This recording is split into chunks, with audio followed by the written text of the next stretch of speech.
Hello and welcome to the third edition of Brass Reflections, the weekly post from Cambridge Citadel Band of the Salvation Army.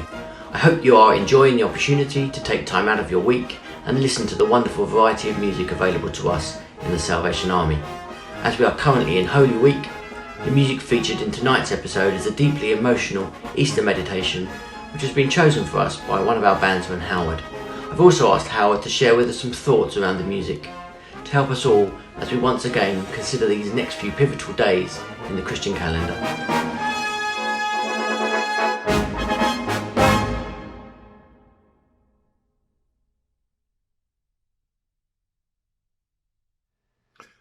About 3 days ago, a young woman ran past me in the street. She was, I hasten to say, just taking her exercise or training run. She was wearing a black t-shirt which had written across the back in capital white letters the word finisher. I would guess that this young lady had at some time taken part in an athletic event which, while she did not win, she did finish. And that, in my book, counts for something admirable. I'll come back to this a little later. But for now, we turn to music. The piece for this evening is one which resonates with me because I know it. We, the band of the Salvation Army, Cambridge, have played this piece. It was written in 1957 by Morley Calvert. It is entitled For Our Transgressions and is therefore most suited to this Holy Week. The appeal of this piece for me lies in its structure, for this is music with the potential for setting out the message of Holy Week. As with most of our Salvation Army music, use is made of hymn tunes, with thought given by composers to the words associated with those tunes. In this case, there are 3 melodies, with words written by Salvation Army poets. As we listen to the music, some of you will be able to put the associated words to these tunes without prompting. They've been around the Salvation Army music world for decades. Of the 3, I want to focus on the second. There is life for a look at the crucified one. And of that phrase, just 3 words. There is life. Before going further, let's listen for our transgressions.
That second melody, there is life for a look, there is life. It may seem out of place to think of life when thinking of death. But this is what we have here. The death of one who said clearly during his life, "I have come that men might have life and have it in all its fullness."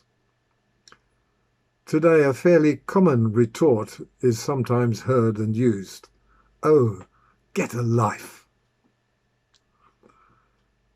And people are wanting to get a life, to have a life, to make a living. Problems arise in the ways people try to find that life which they feel they want. Often going about finding or looking for it in a way and in a place not in their best interests. And in their searching and wanting, even yearning for a life, they make for themselves problems that can lead them to the exact opposite of the life they want. There are people and there are times when bad stuff happens through no fault of their own. That's another matter, not for here and not for now.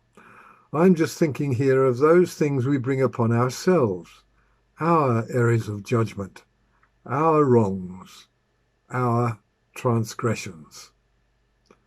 Stuff that could have been avoided. For those things and for those transgressions there is, at the center of this music, that reminder, for our transgressions, and those three words, there is life. There is life for a look at the crucified one. What does that mean? And from where does it come? It is from a story recorded in the Old Testament from the history of the people of Israel, travelling towards the land promised to them by God. For reasons that I will not go into now, many of this horde of people were bitten by poisonous snakes and died. The survivors went to Moses to ask him to do something. Moses did. And you can read the full story for yourself in the third book of the Bible, Numbers. The Lord said to Moses, "Make a snake and put it on a pole. Anyone who is bitten can look at it and live." In short, there was then in those days of Moses life for a look. This inspired imagery is carried across into the New Testament era and relevant still in our time.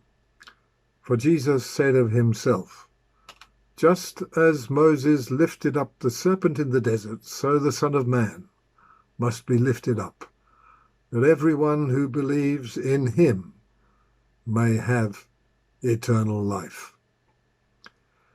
When our looking is directed away from the passing things of this world and of this life, and towards the life that is eternal, stable, substantial, by looking to values and standards that are basic and everlasting, belonging to Jesus, then we, you, find life, life in all its fullness.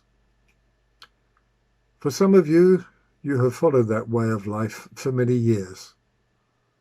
For others, you did once, but not anymore. For all of us, it is still there, still available. If once a follower, you may become a finisher. Life for a look. There is life. And have a good life.